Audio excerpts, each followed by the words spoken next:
Hopping into the gameplay, we have some Whitebeard against Z action, and I wanted to use this game just to showcase how suffocating Whitebeard can be for a lot of decks. Now, opening up, we're going to go Whitebeard Pirates, we're going to grab an Atmos off that, and then we're going to pick up a Newgate off of our life, and Newgate is a really strong card.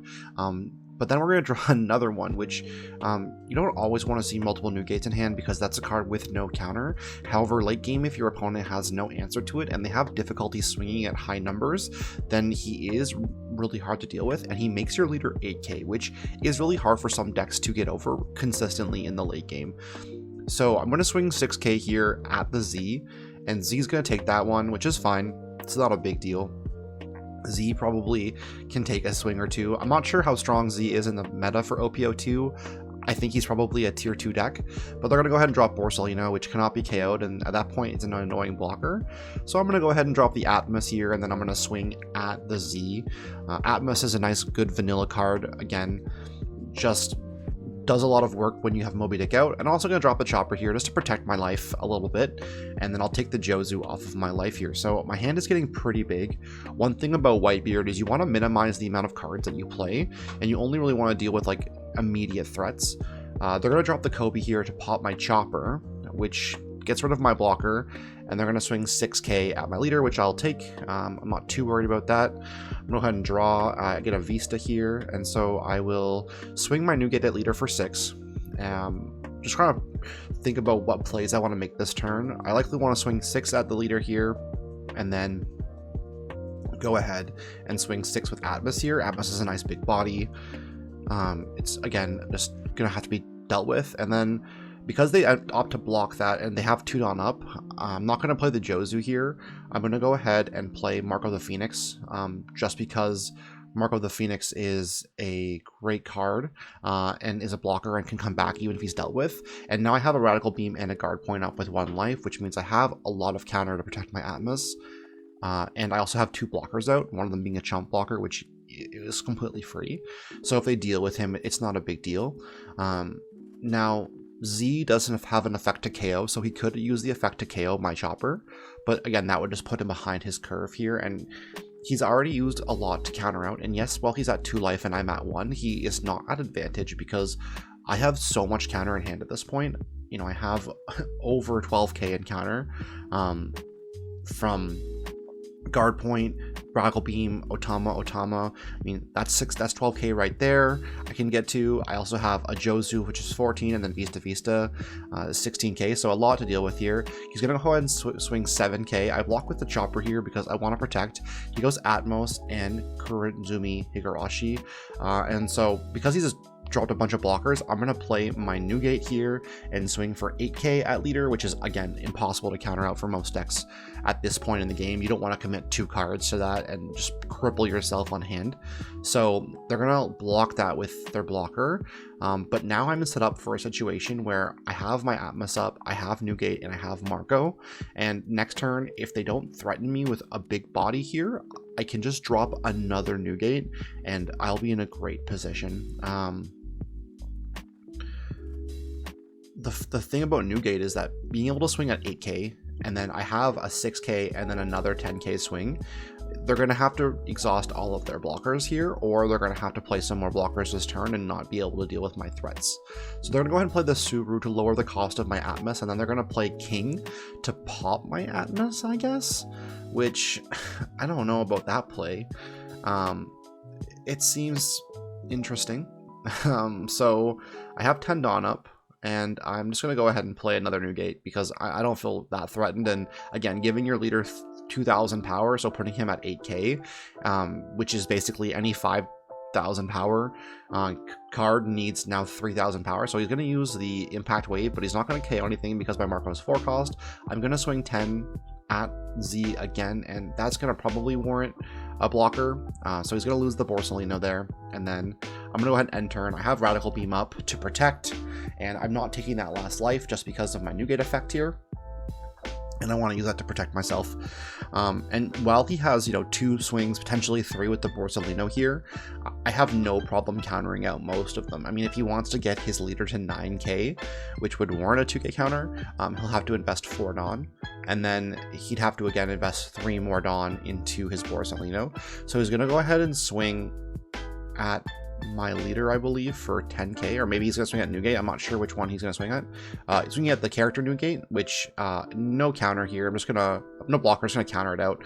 He's swing 10k again, and then I'm just gonna use another 1k counter to counter that out, and he's gonna drop another blocker here. And so because he drops that blocker, I pick up another Newgate, and part of me is like, ugh, do I want to use this Newgate here? But I'm gonna swing that leader, and I'm gonna pop the blocker with Newgate effect, because Newgate effect is crazy good to pop the little chump blockers, and you're not going to be able to counter off that.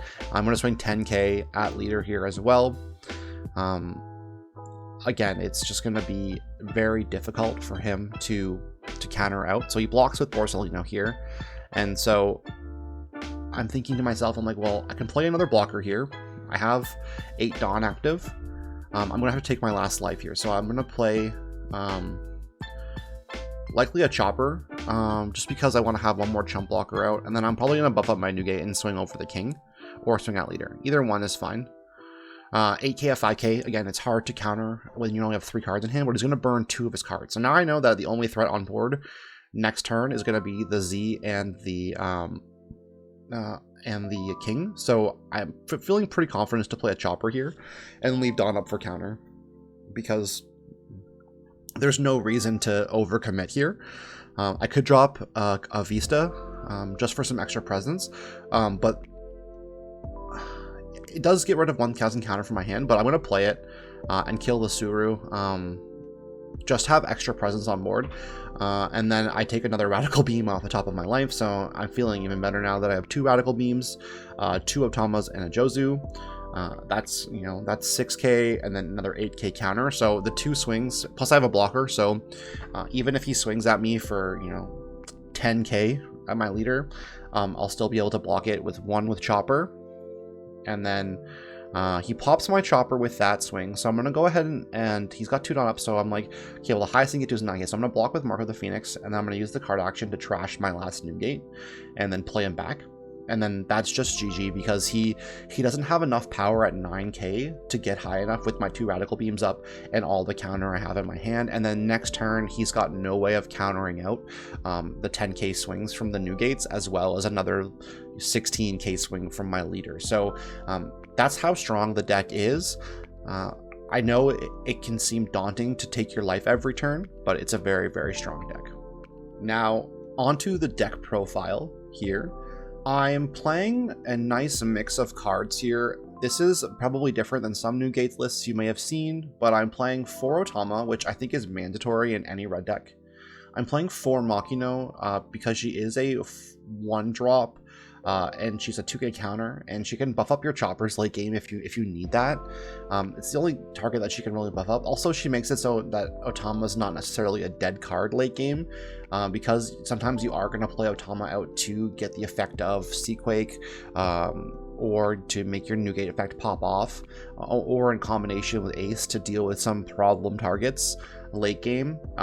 So that if you have a Otama out there, you can play a Makino, and you can give her 3000, and then it's only a 3 Dawn investment to be able to have her swing at life, which is not terrible if you need that swing. Also, 2k counters are just great.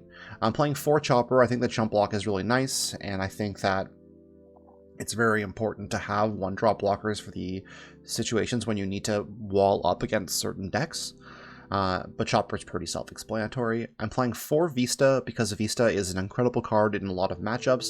He pops a lot of things, and in combination with Otama being able to hit 5 drops for 4, or 5000 power for 4 is pretty crazy, as well as you can play him with Ace to hit 6000 power targets, and have 2 bodies on board is super nice. Also, having 1 king counter does not hurt. I'm playing 4 Jozu because Jozu, while having Rush, is also a 2k counter.